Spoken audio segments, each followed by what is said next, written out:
It's your open source advocate, and I'm back with another video, and today we're going to talk about open source project management. Now I know this sounds like something that might be pretty niche, but really the great thing about something like this is that every business is going to have some kind of project at some point, and you're going to want something that will help you make sure that you're staying on track with that project. So project management software is not just for project managers. It's not just for product managers. And in this case, Open Project really works for both of those things. I am a product manager, and I've been looking for something that can help me manage products, help me manage my own little products that I'm building out on the side on GitLab. It's really software to help me keep on track and understand what I'm trying to accomplish and where I'm at in that process, and am I meeting the goals that I've set for myself or for the company or for anybody else. So project management software can help you get all those things put together, help line them out, help you as a team collaborate if you have a team of people on what should be going on in those projects. Maybe you have a team of developers who need to understand where the goals are and what things they should be focused on. You might have a team of people who are just helping you accomplish something with your business to help grow your business or get your business started or get the next phase of your business going. So this is really a great piece of software that is open source, self-hostable, but if you don't want to go to the trouble to set this thing up and run it yourself and configure it yourself, Open Project also supports their business by offering a hosted version. You can go and sign up and use Open Project using their system. You can go out there and say, I need support. You can get help from them. You can do different things like that that just really make it great whenever you want to use a system like Open Project. So if we look at the pricing very quickly, because I want to point out how they support the open source model. So here it is, the perfect plan for your team. So first they ask, how many people on your team? Is it a 5-person team? If you're going to do it for a year, do you want it to be on-premise or cloud? So if we pick cloud, 1 year. If you turn on BIM, it's another $1.25 per year. Now these are US prices, so do a little bit of conversion. You can figure out how much it's going to be for your currency level.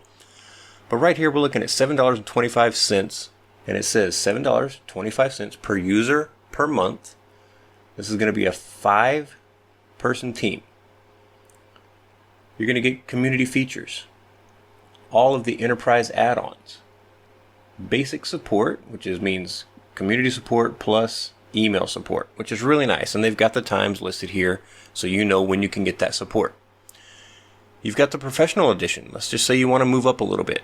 You're going to get a little bit more stuff, of course, $13.50 per month per user.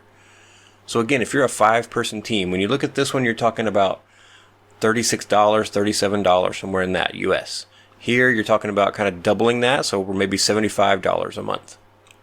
Again, it goes up a little bit more if you want premium. You have to click and do a few different things. You probably have to select some different options, but there's different paid tiers for what you want, and I think that's really awesome. Now, let's just say that you wanted to, so this is 25 users. Let's go back to 5 users. So you can't do professional with 5 users. It jumps you up to 25 users. But if you say I have 50 users, again, you can kind of see what's going on here. It just shows you what tiers you have available. When you go up to 100 users, and you can see over here what it's going to cost you, and it's going to cost you annually. So here's how much it's going to be a year. I really like that they give you that calculation. So for 150 users a year for professional, that's what it's going to cost you.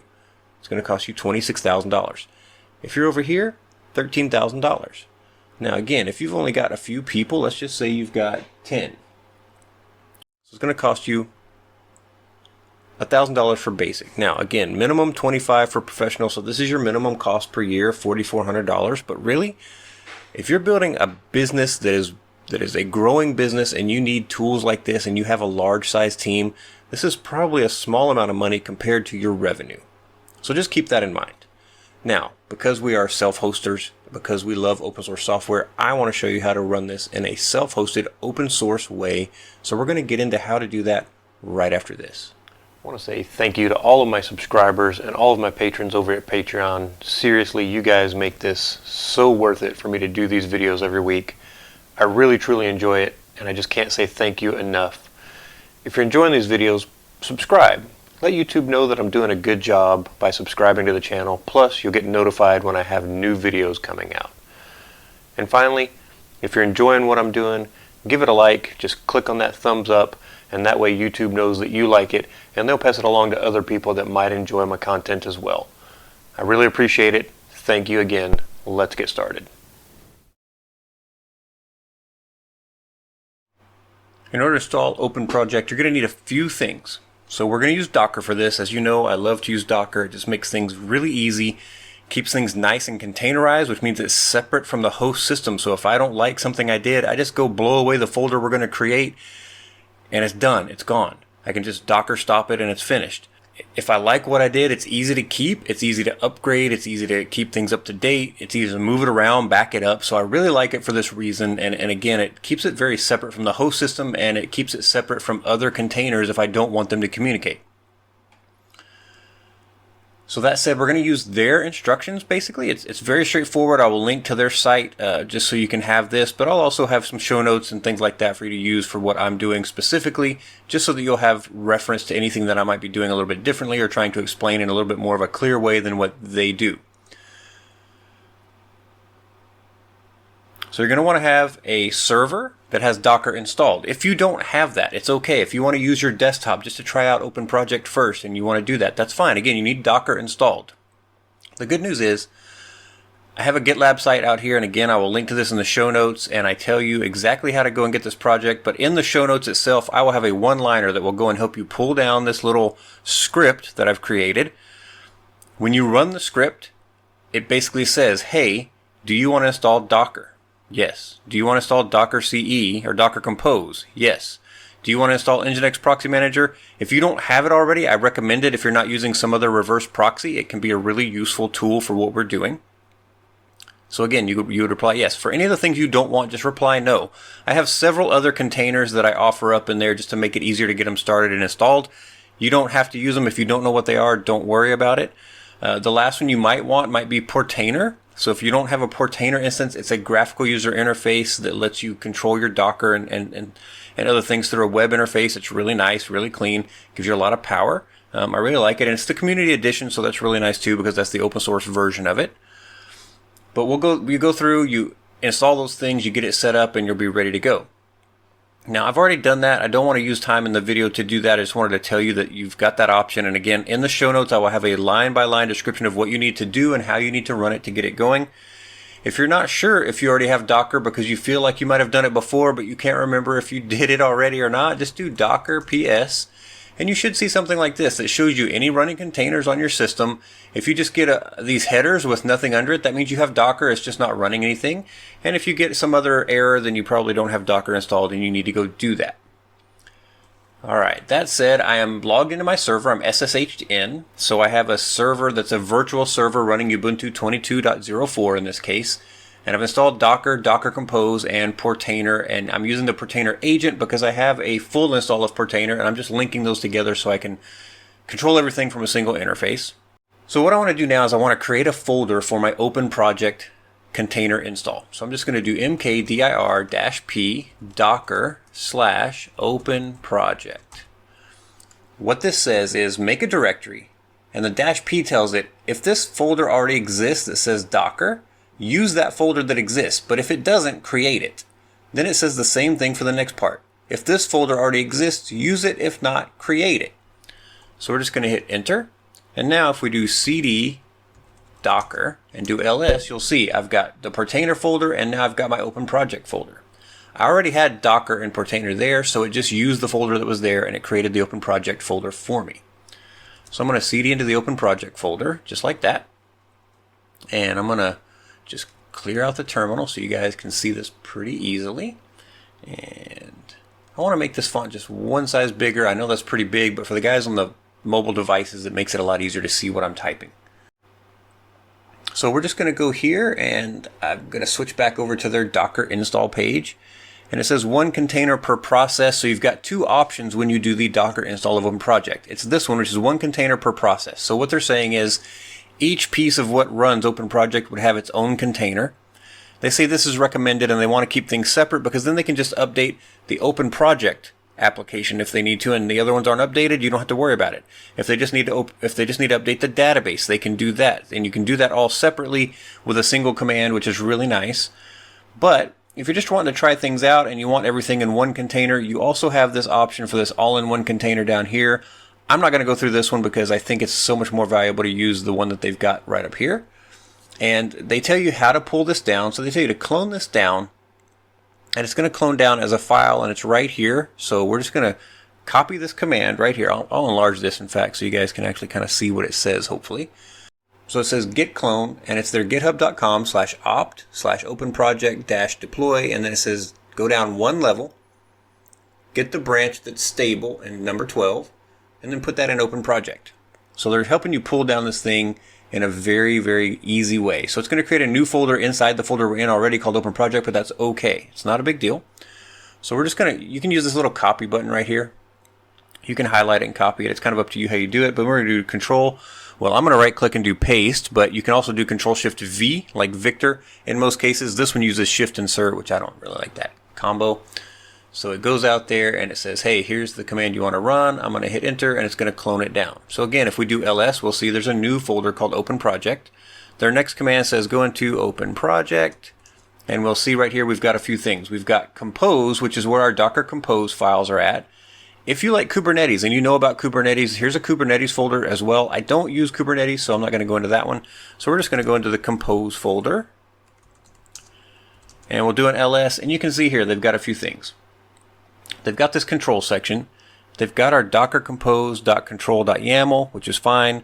They've got the docker compose.yaml, which we need. And then if we do an ls-al, you'll see that they've also got this .env.example file, which is hidden. It's got that little dot in the front. That means you don't see it if you just do an ls. If you want to see the hidden files, you have to do ls-a or ls-al. So we can clear this out and do ls-a. So here we can see the env example file as well. So we need to do a couple of things. We're going to copy that .env.example to a file called .env. Done. Now if we do an ls, we don't see it, but if we do ls-a, you'll see now we've got .env and .env example. So this is kind of our original. This is the one that we're going to modify. We're going to do the same thing with this docker compose file. We're going to do cp docker compose.yaml, and we want to make sure to put the y and finish that. And then we're going to put that as docker compose.orig.yml. Okay. So now if we do the ls-a, we'll see we've got the docker compose original, we've got the docker compose.yaml, we've got the example env, and we've got the .env. So we're going to edit this file, .env, and this file if needed for docker compose.yaml. So first, let's just do the .env file. We're going to do nano.env. Now you can use any text editor you want. If you like VI, you can use that. If you like Vim, you can use that. If you want to use Pico, you can use that. If you want to use Nano, if you want to use Emacs, if you want to use whatever, it's up to you. I'm on a server, so I need to use a text editor that's in the terminal, so Nano is perfectly fine for me. And as we get in here, you'll see there's a few different things. So we've got this section that says open project HTTPS equals false. We want to leave that for now because we're going to get our own certificates. If you set that to true, it's going to force you to use HTTPS, and it's going to want you to have CA certificates ready, so leave it on false. Here on the open project host name where it says localhost, we're going to call this something that we can identify it with, so we could call this proj. And then whatever your domain is. So in my case, I own the domain routemehome.org. So I will have an A record that points to my public IP address, and then Nginx Proxy Manager, which we'll get to in a little bit, will tell the system, I make this request to proj.routemehome.org, it goes to my public IP address, it pushes that over to Nginx Proxy Manager. Nginx Proxy Manager looks in its list of URLs and says, do I have one for this? And if it says, yeah, let me forward you over to that site. So we're just going to keep it like that. Right here, we've got this port and basically this IP address. So I'm going to get rid of that IP because that forces you to access it from the local machine. I'm not even on the local machine right now, so that wouldn't work out too well for me. I want this to be acting like a server, so I'm just going to pull out over here, and I'm just going to set this to 8085. 8080 is a very common port, so I don't want to use that one up. We've got this open project Rails relative URL root. So here we're going to put in again proj.routemehome.org. IMAP enabled false. For now, I'm just going to leave that as false. On the Postgres part, here we want to create a strong password. So you've got this thing that says here's the user, which they're calling Postgres. Here's the password that they're using. After the it's DB, and it defines which database, and the database is going to be called Open Project, and then it's got a few things here. What we need to do is change this part that's before the and after the colon. So this part that says password with a 0 in it, we're going to change this to something a little bit longer and stronger. Now you can go two ways. You can use a nice long string of upper and lowercase letters and numbers, or you can use multiple words that have nothing to do with each other, and some capitalization and a number, and that's pretty strong as well. So we could do something like origin dash homeopathic dash gigantic 4. So that's a pretty decent password. It's pretty long. It's something that most people wouldn't guess. It would be really hard for a computer to try to guess this as well. So probably fairly strong. Now I'm going to destroy this after I'm finished, so don't hold your breath that you'll be able to get to the system afterwards or anything. But just know that this is something you need to do and you need to set. Now, you need to have this ready because we're going to copy this into another spot in a little bit just in case. We're going to copy this. So we're just going to right click and do copy. And then we've got how many threads it can use, how many max threads it can use. It's got a few different things here. And then we've got PG data. Where is it going to be put? And we can say this is for inside the container. So we can leave this as it is. It's fine. It's nothing we have to change. Now the other thing we might want is the Postgres password as an actual password file. So we're going to put postgres_password equals, and then we're just going to paste in that password we just copied, just like that. And we're going to do Control-O to save and Enter to confirm and Control-X to exit. Now we're going to do nano docker compose.yaml, and we want to go through this file. So up here they define the networks that they're going to use, one called front end, one called back end. They define the volumes, PG data, and op data. So as we go down through here, we'll see a few different things that we're looking for. So the way to set up the environment variables here is they've got one that says Open Project HTTPS, and it says go pull that variable that we just set in the env file. But if you don't find one for this setting, then just default to true. So since we set it to false, it's going to set it to false. And it's the same thing on each line. It says Open Project hostname, so again, it's going to look for that hostname value. If not, it's going to go to localhost. Over here, we've got Open Project HSTS, and then it's going to set that to true if we don't set it. We could probably change that to false, but we'll leave it for now and see how things go. We've got memcache ready. We've got the memcache server, which they've already set. Here we've got the Open Project Rails relative URL root, and then if there's nothing, it's going to have nothing. So we'll just leave it as this for now, which we already set in the other program. So right here, we set the database URL. If we hadn't, then they would use this one, which we don't want them to use. So we've already set it over in the env file. That's good. Min threads, max threads, everything here is already set. And we're going to continue down with IMAP enabled. So this is already set over in the other system. And then they've got op data and where they want that to be. So the one thing I don't like to do is to put things into a folder that I don't control. So I'm going to get rid of this entire thing. And I'm going to put op data like that with a ./op data. Okay, this means put it in the current folder that we're in and call it op data. We're going to move down to the services here. And again, you'll see some different things here. So we've got this volume that says PG data. So again, I'm going to do the same change I just did above. I'm going to take that out and do ./PG data. So I want that to be in the current folder. Postgres password, we've already set. So we set that in the other file. Luckily, I knew we needed it. Postgres DB is set to Open Project, which is fine. We already know that's what it's going to be. And the network is back end. So if we come down and look at the cache, it's just got the network set to back end. That's fine. Here we've got the port, which we set over in the other file. So it's going to use 8085, and it's going to map that to the port on the container to port 80, which is fine. As we continue down, we've got these environment variables. Again, the app host is web. Here's that relative URL again, which we've already set. This depends on web and front end. So we're going to go down to the web section and look at that. And it's going to look at run docker prod web. That's fine. Front end and back end for the networks. And then we've got a few things that it depends on, some labels, and then a health check, which is great. the auto heal part, which says, hey, if something happens, try to heal yourself and fix the problem. It's got the workers that get set up to do the different tasks. It's got cron. So there's a lot of things in here we don't have to mess with. There's just a few things that we wanted to change. We're going to get rid of that last line there. We're going to do Control O to save our changes. Control X to exit. We should be pretty much set for how this should work. Now, the one thing we need to do is with that Nginx Proxy Manager. So I'm going to go back to our browser. We're going to go over here and open up our Nginx Proxy Manager. And this is where I set up the proxy host for how I want this to run. So I'm going to hit add a new host, and we call this proj.routemehome.org. I'm going to hit tab so it turns into a little chip.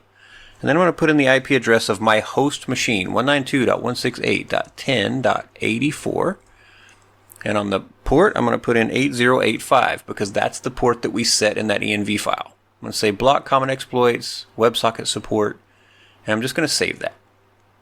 So for now, we're just going to have that file ready. It's Nginx Proxy Manager listening for proj.routemehome.org, and it's going to forward us to that server on that port that we set. All right, now that we've got all that stuff set up, we're going to do docker compose up-d and then 2 ampersands docker compose logs-f. And what this says is, first, run the command docker compose up-d. When you run that, it's going to bring down all of the images that we need for open project. It's going to start starting them up, and it's going to run them in the background, which is the -d, run it as daemon. When that finishes, the next command is going to run, which says docker compose logs-f, which says, show me the logs for what's happening on the system as it's happening, and just keep those running. So we'll get an idea of what's going on in the system. Is it functioning? Is it giving us errors? Is there anything we need to fix? All right, we're going to hit enter.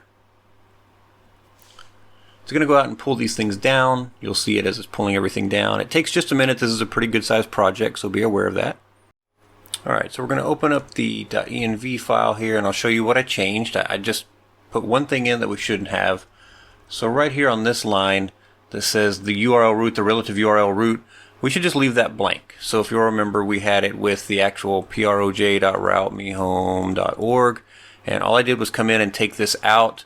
So what this is really looking for is, like, if you're setting this to run on some other domain that you already own and you wanted it to run at /project, this is what you would put, and then you would need to set everything up to run correctly under. You'd set everything up, and this is what you would need to put in order to get everything to correctly run inside of this folder. This is not how we're running it in this case, so we just need to take this out, leave it blank, do Control O to save, enter to confirm, Control X to exit, and then we can just do docker compose up -d, and then if you want to see the logs, do ampersand docker compose logs-f. It'll go out, it'll restart everything, it'll start showing you the logs. You should get some cleaner messaging this time where it shows it's listening. Here's the IPv4 address 0000 with 8080 there, and it's going to run through a few things. It's going to say IMAP email checking is disabled. That's fine. Cannot reliably determine. So you'll see this message, and it's just something coming from the Apache server, and it says you can suppress that server error if you don't want to see it in the future. It's just letting you know, like, hey, it couldn't find the fully qualified domain name, so it's going with that IP that's under the Docker system. It's going to load up a whole bunch of stuff that it has. Now it says exited with code 0. That's fine. You're going to see this pop up where it says, hey, everything's running, and here's the URL. The 0000 means that it's listening from anybody. Anybody can call to this site, which means that's great. That's what we want. We want to be able to call it as proj.routemehome.org. So this says you can do that. You could call this from anywhere, which is good. We want it to be listening for that. Here it's going to tell us it's getting started. The health check, everything is running. It's trying to get things going. It says it completed with a 200. A 200 means good in web terms, and it says OK right here, so you can see that. And now it'll start repeating these messages, so it should be running OK. We're going to hit Control-C to stop watching the logs. We're going to go back to our browser, and we're going to open up a new tab, and we'll just type in proj.routemehome.org. If everything's running, it should come up and show you something like this. Now I've got Dark Reader turned on, so I'm going to turn it off just to make it easier to actually see what the web page looks like. And you'll see there's several different tiles here that it wants you to set up. And we have to log in for the first time just using default credentials, and then it'll ask you to change those credentials. Before we do this, if you'll notice, right now the little lock is unlocked. So this is going through HTTP. This is not what we want. We want HTTPS in the end. So we're going to come back to Nginx Proxy Manager. I'm going to scroll down, or we can filter, I think, as well. Yeah, so we can type PROJ and enter. And we want this one right here that says PROJ, and I'm just going to hit the little 3 dots, edit, and we're going to go over here to the SSL tab. We're going to drop this down and say request a new certificate. Select Force SSL, so select HTTP2 support, HSTS enabled, HSTS subdomains, and we're going to just tick this box that says I agree, make sure your email is here, and hit save. This is going to go out to Let's Encrypt and say, hey, try to challenge my site, proj.routemehome.org. If you can reach it, issue me a certificate, and then I'll be able to do this over HTTPS. So Let's Encrypt is trying, and if that little box goes away without anything else, you're going to see it says Let's Encrypt here now. We're going to have HTTPS instead of HTTP. So we can just hit refresh. This thing's going to force us over to HTTPS, as you can see right here. So now we're hitting this thing very securely with encryption built in. We're going to go up here to sign in, and we're going to say admin.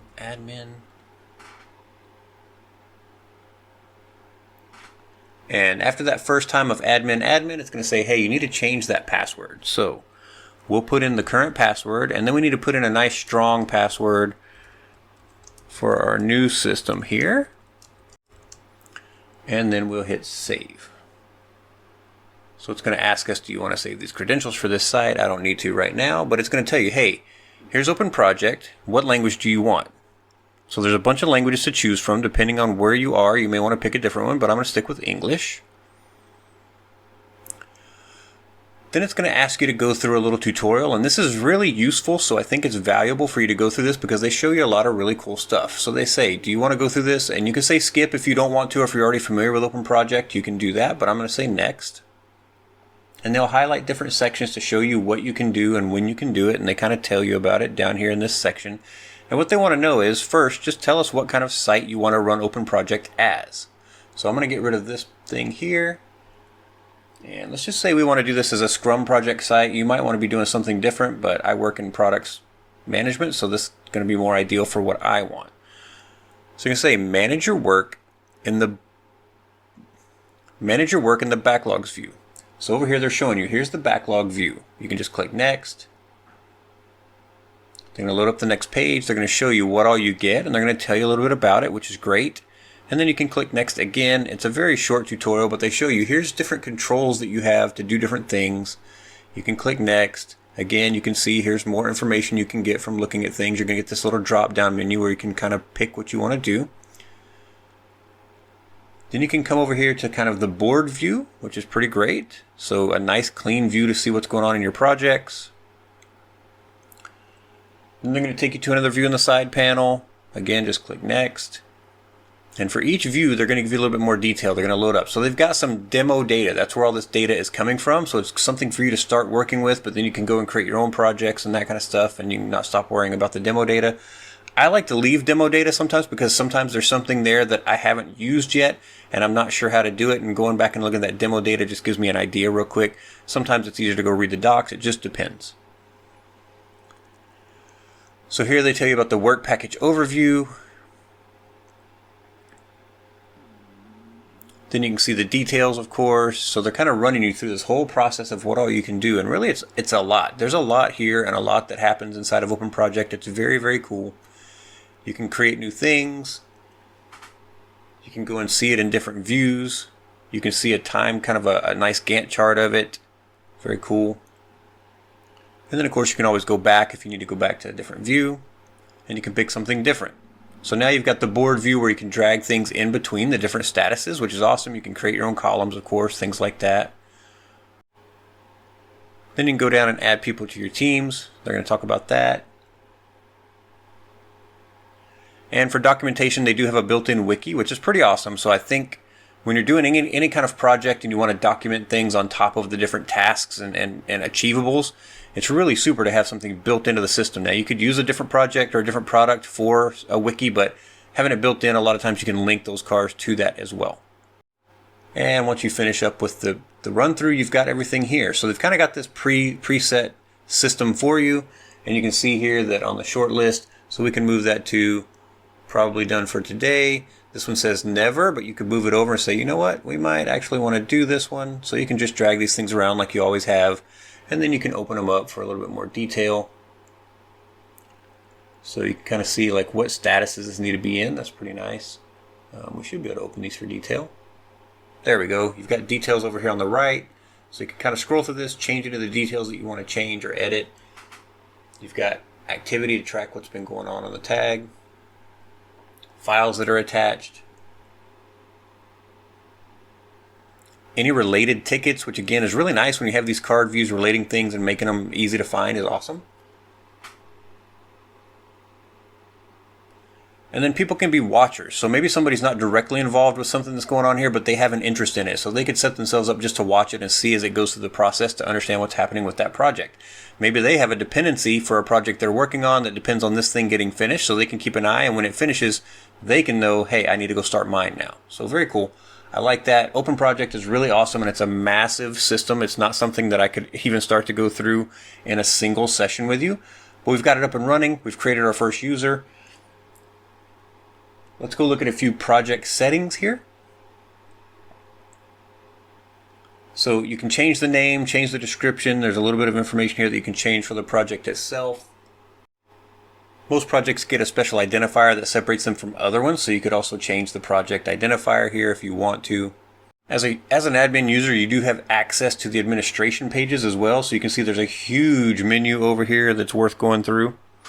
So one thing to note is this little yellow box down here. Now that we've got HTTPS set up, we may want to go back and change that environment variable and restart our server so that it'll run in HTTPS mode. So let's go do that because they're warning us about it down here, and we want to make sure we clear those warnings out. So we're going to go back to the terminal.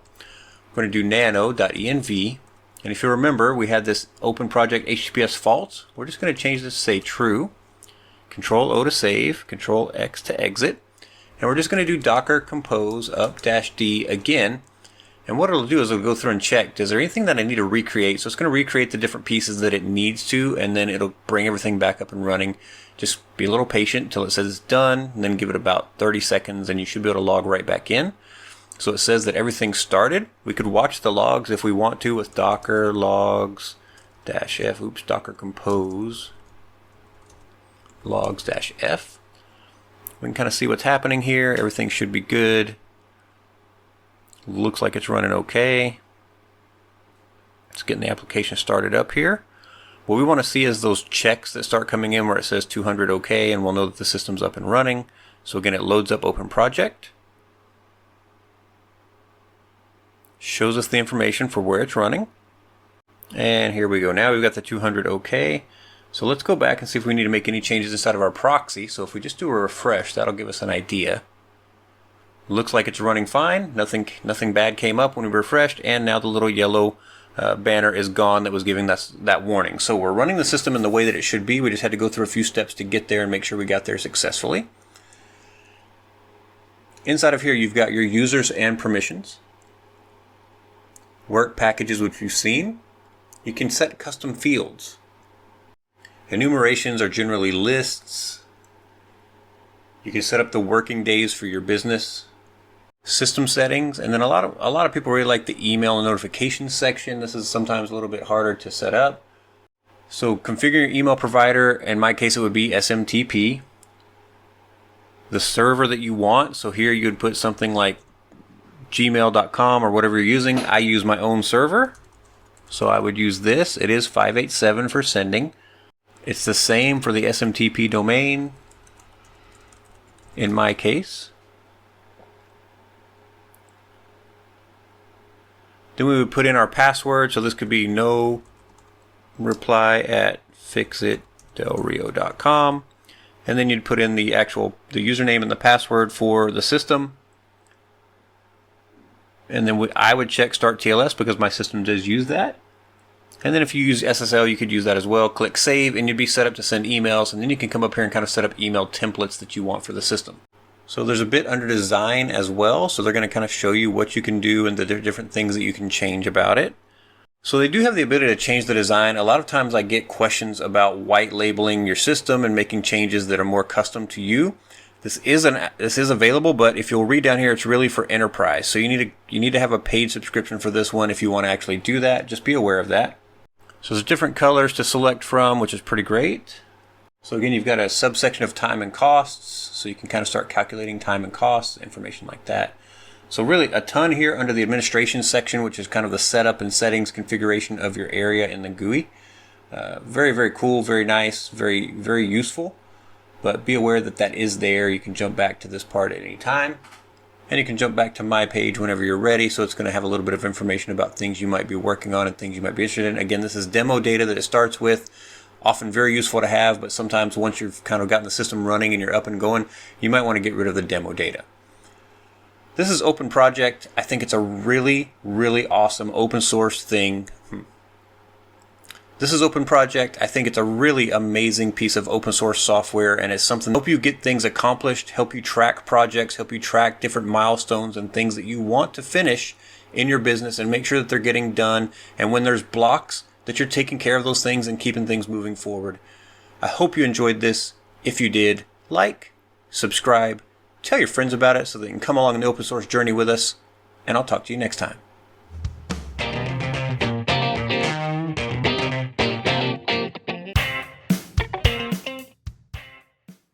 It's your open source advocate, and I'm back, and I've set up a store with a little bit of merchandise. I love being your open source advocate, but I want you guys to be the open source advocates with me.